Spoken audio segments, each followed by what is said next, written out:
우리가 예수 그리스도의 고난을 기념하는 이 사순절을 앞두고 있을 때 그 앞둔 주일마다 함께 묵상하는 말씀이 있습니다.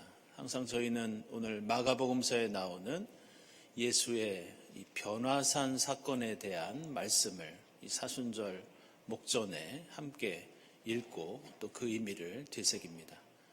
오늘 말씀 보시면 예수께서 3명의 제자들을 데리고 높은 산에 올라가셔서 그곳에서 예수의 모습이 변화되었다는 그런 이야기가 등장합니다. 예수의 옷이 어떤 빨래꾼도 그렇게 희게 할 수 없을 정도로 새하얗게 빛났다. 이런 표현이 나옵니다. 그리고 나중에는 모세와 엘리야까지 그 산에 나타나서 예수와 함께 대화를 나눕니다. 이 장면이 얼마나 놀랍고 황홀했으면 베드로는 자기가 무슨 말을 하는지도 모르는 상태에서 예수님께 이런 제안을 합니다. 여기가 너무 좋습니다. 여기에 계속 머무르고 싶습니다. 그래서 저희가 랍비님을 위해서 초막을 하나 짓고 모세와 엘리야를 위해서도 초막을 짓겠습니다. 얼마 있다가 이 산을 구름이 뒤덮으면서 하늘에서 음성도 들립니다. 이는데 사랑하는 아들이다. 너희는 그의 말을 들어라. 이 엄청난 사건을 경험하고 이 일행은 이제 산에서 내려오면서 오늘 이 변화산 사건에 관한 말씀이 마무리를 짓게 됩니다. 이러한 그리스도의 신비한 변모에 감탄하고 매료되었던 사람은 비단 오늘 이 말씀에 나오는 제자들 뿐만이 아니었습니다. 이 사건이 얼마나 인상적이었으면 이 교회의 역사에서 교부들이 가장 많이 설교하고 성경 해석을 내놓고 있는 그런 말씀이 예수의 생애 중에서 이 변화산 사건이 매우 많이 등장합니다. 자료를 찾아보니까 오리게네스부터 시작해서 터툴리아누스, 제롬, 바실리우스, 그레고리우스, 안셀름, 그리고 크리소스톰까지 나중에는 종교개혁가들까지 교회사를 수놓은 위대한 인물들은 예수의 생애 중에서 유독 이 변화산 사건에 관심을 가지고 있었고 집중했습니다. 이런 이유로 동방정교회나 세계 각국의 이 수도원들을 보면 이 벽화 같은 데에 다른 그림보다 이 변화산 사건이 묘사되어 있는 경우들이 많이 있습니다. 서양 미술사를 보더라도 이 라파엘로나 루벤스가 그린 이 그리스도의 변모라는 작품들을 보면 예수 그리스도에 관해 그렸던 어떤 작품들보다 이 변화산 사건이 화려하고 드라마틱하게 묘사되어 있는 것을 볼 수 있습니다. 하지만 오늘 이 마가복음서의 주된 관심은 우리가 조심해야 할 것은 단순히 외적인 예수의 변화, 여기에만 관심을 두는 것은 아닙니다. 오늘 함께 읽은 2절 말씀 보시면 그들이 보는 앞에서 그의 모습이 변하였다. 이런 대목이 나옵니다. 근데 여기서 이 변했다라는 말은 헬라어로 메테모르페세라고 하는데 이 단어는 단순히 겉모습만 변한 것을 가리키지 않습니다. 이 단어가 똑같이 로마서 12장 2절에도 나오는데 제가 읽어보면 여러분은 이 시대의 풍조를 본받지 말고 마음을 새롭게 함으로써 변화를 받아서 하나님의 선하시고 기뻐하시고 완전하신 뜻이 무엇인지 분별하도록 하십시오. 이런 말씀이 나옵니다. 다시 말해서 마음을 새롭게 해서 하나님의 사람답게 그의 모든 인격과 모든 존재가 변화하는 것, 이것이 이 단어 속에 담겨있는 의미입니다.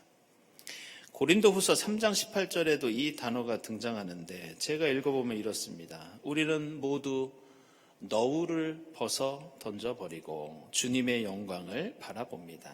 이렇게 해서 우리는 주님과 같은 모습으로 변화하여 점점 더 큰 영광에 이르게 됩니다. 이것은 영이신 주님께서 하시는 일입니다. 이런 말씀이 나옵니다.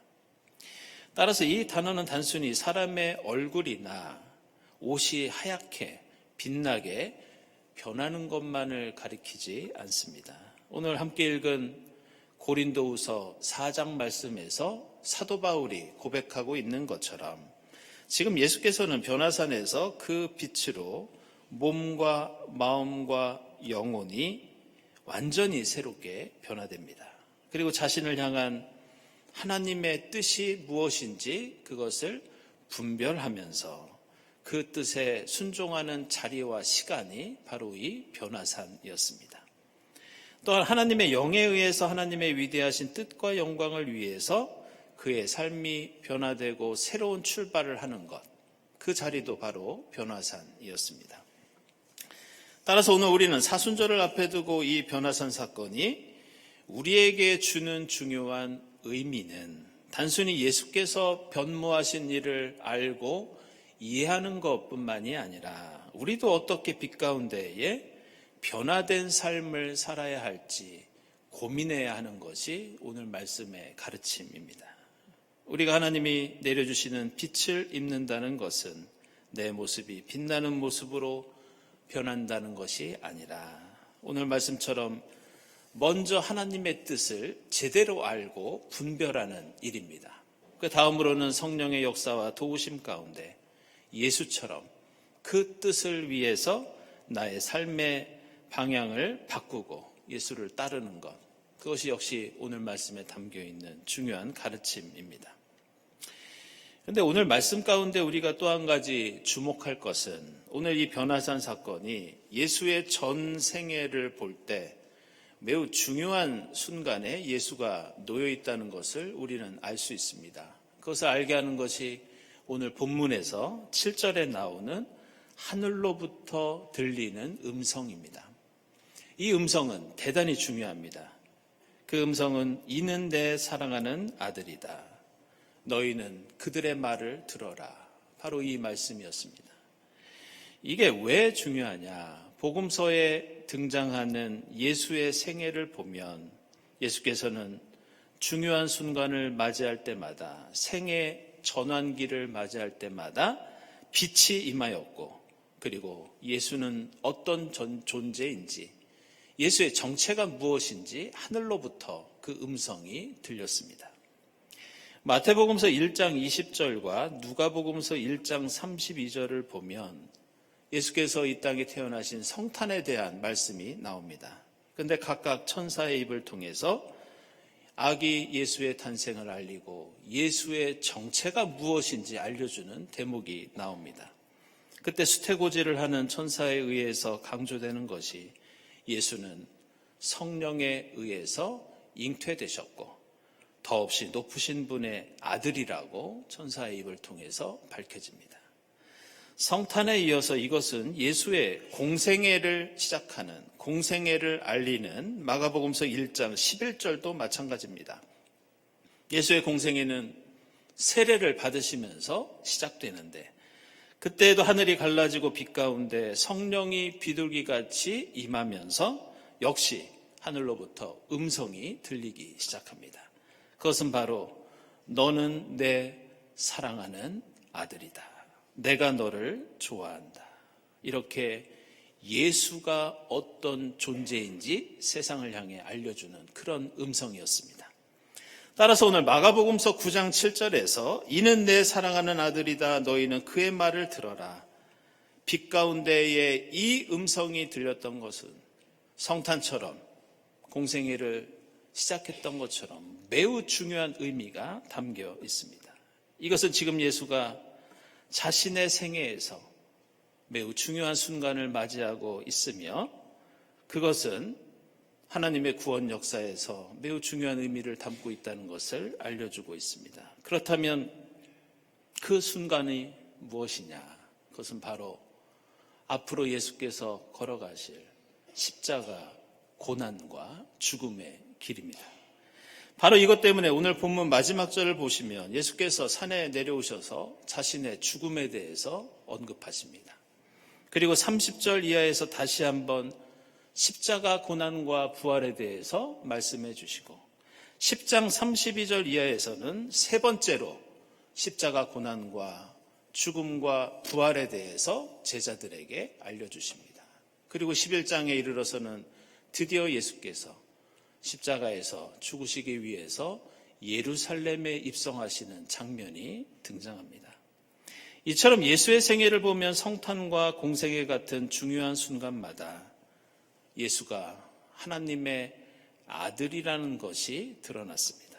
그리고 그것은 다른 것이 아니라 오늘 변화산처럼 충만한 빛의 체험을 통해서 하늘에서 들려오는 음성을 통해서 예수 그리스도와 세상 사람들에게 그 사실이 확인되었습니다. 따라서 오늘 변화산 사건은 단순히 예수가 대단한 인물이라는 것을 드러내는 그런 사건만이 아닙니다. 그 빛과 음성은 이제 하나님의 뜻을 분별하고 순종하고 이루기 위해서 떠나는 십자가의 길, 예수에게 주어진 사명을 일깨워주고 그것을 감당할 수 있는 힘과 능력을 주는 그 자리가 변화산이었고 그 빛에는 그런 의미가 담겨 있습니다. 이러한 특징은 비단 마가복음서만이 아니라 오늘 우리가 함께 읽은 구약의 말씀인 열왕기서에서도 똑같은 의미로 등장합니다. 오늘 열왕기서에는 우리 그리스도인에게 하나님의 백성에게 빛이 어떤 의미를 가지고 있는지 등불이 무슨 뜻을 담고 있는지 가르쳐주고 있습니다. 열왕기상 11장 36절을 보시면 다윗의 가문을 이야기하면서 내 종 다윗에게 준 불씨가 꺼지지 않을 것이다. 이런 표현이 나옵니다. 여기서 이 불씨라고 나오는데 사실 이것에 대한 번역은 우리가 읽고 있는 성경보다 이 옛날 버전인 개역개정판이 더 정확한 번역을 하고 있어서 제가 소개하겠습니다. 읽어보면 그의 아들에게는 내가 한 지파를 주어서 내가 거기에 내 이름을 두고자 하여 택한 성읍 예루살렘에서 내 종 다윗이 항상 내 앞에 등불을 가지고 있게 하여라. 개역 개정판에서는 불씨가 아니라 등불로 번역하고 있고 이것이 더 정확한 표현입니다. 이처럼 다윗 가문에는 꺼지지 않는 등불이 있어서 비록 북이스라엘에는 왕들이 바뀌고 비참한 역사가 거듭되지만 그래도 이 다윗 가문, 이 가문은 하나님께서 지켜주시고 존속시켜 주실 것이라는 그런 약속입니다. 그런데 성경 저자는 오늘 변화산에서 예수와 모세와 엘리야처럼 다윗의 가문의 등불이 빛나고 이 빛이 계속 비칠 것이라고 하면서 의도적으로 어떤 특별한 의미를 가진 특별한 단어 하나를 사용하고 있습니다. 그것이 오늘 이 등불을 가리키는 단어입니다. 이 등불을 가리키는 히브리어 단어가 니르라고 합니다. 그런데 이 단어는 아카드어 니루에서 온 말인데 원래 이 단어의 뜻이 무엇이냐? 이것이 대단히 중요합니다. 이 단어는 빛, 등불 이런 뜻만이 아니라 소나 말이 쟁기를 끌기 위해서 목에 걸고 있는 멍에를 이 니르라고 합니다. 따라서 다윗의 가문에 등불이 꺼지지 않고 비춘다는 것은 그 가문이 계속 왕위를 유지하면서 권력을 마음껏 누리게 하겠다는 그런 말씀이 아닙니다. 이 등불은 다윗의 후손들이 지고 가야 하는 멍에입니다. 따라서 이 땅에 주님의 공평과 정의의 씨앗을 뿌리고 가꾸어야 하는 막중한 사명과 임무, 그들에게 주어진 등불 멍에 바로 그 속에 담겨 있는 뜻입니다. 결국 성경에서 말씀하는 등불, 우리를 비추는 밝은 빛은 단순히 우리가 누리는 세상의 축복이 아니라는 것을 가리키고 있습니다. 이것은 하나님의 사람들이 지고 가는 책임, 우리 그리스도인이 감당해야 할 사명이 바로 빛이고 그 빛이 바로 우리의 멍에이자 우리의 십자가라고 말씀하고 있습니다. 이것은 성경에 나오는 하나님의 빛을 체험했던 모든 신앙의 인물들이 가지고 있는 공통된 특징이었습니다. 오늘 변화산에 등장하는 모세는 빛이라고 하면 대표적인 인물이었습니다. 출애굽기 34장을 보면 그는 시내산에 올라와서 얼굴을 가려야 할 정도로 하나님의 빛을 충만하게 입은 사람이었습니다. 그러나 그의 삶은 그 빛을 통해 호의호식을 했던 것이 아니라 광야에서 40년 동안 수많은 다양한 멍에를 지고 이스라엘 백성들을 출애굽시켜야 하는 사명과 임무가 모세가 받은 빛이었습니다. 그것은 오늘 변화산에 나오는 엘리야라는 인물도 마찬가지입니다. 엘리야는 산 위에서 불길을 통해서 기적을 일으키고 나중에는 불병거와 불말을 타고 하늘로 승천했던 불빛과 빛의 대표적인 인물입니다. 그러나 그는 하나님의 뜻을 세상에 전하기 위해서 빈궁한 삶을 살아야 했고 그는 늘 죽음의 위협 속에 고난의 길을 걸어가야 했던 것이 엘리야의 삶이었습니다. 그것은 빛 가운데 부르심을 받은 이사야 예언자도 마찬가지였고 빛의 환상을 보며 하나님의 말씀을 전했던 에스겔도 마찬가지였고 빛 가운데 부활하신 주님을 만나서 십자가의 길을 걸어갔던 오늘 고린도후서의 사도 바울도 마찬가지였습니다.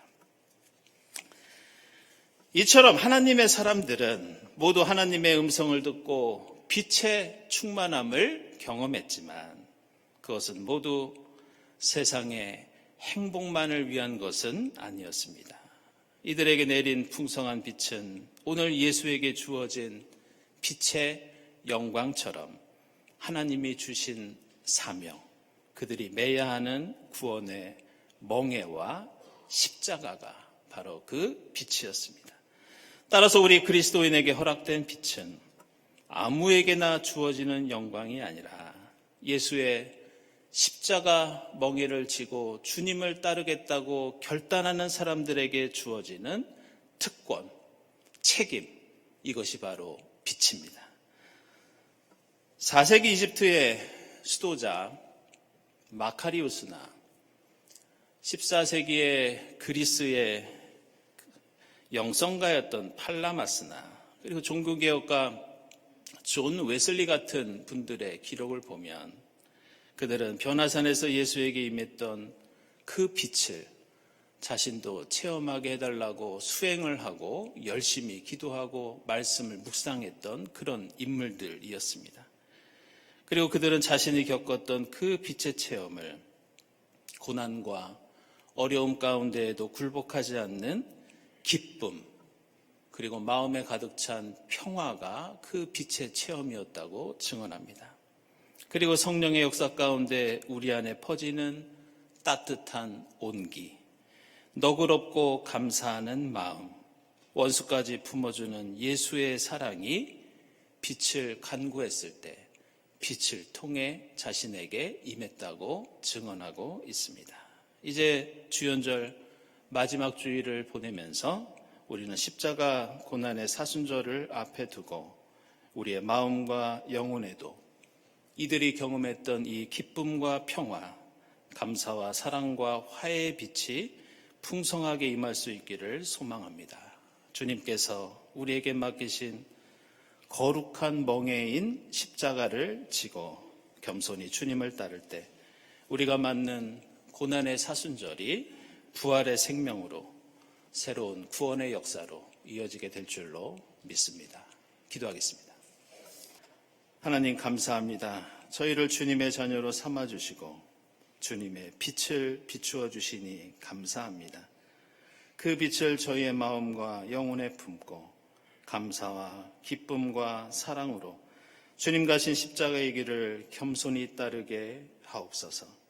저희가 지고 있는 그 멍에와 그 십자가를 통해 이 땅에 구원과 생명의 역사 일구어 가도록 역사해 주시옵소서. 예수 그리스도의 이름으로 기도드리옵나이다. 아멘.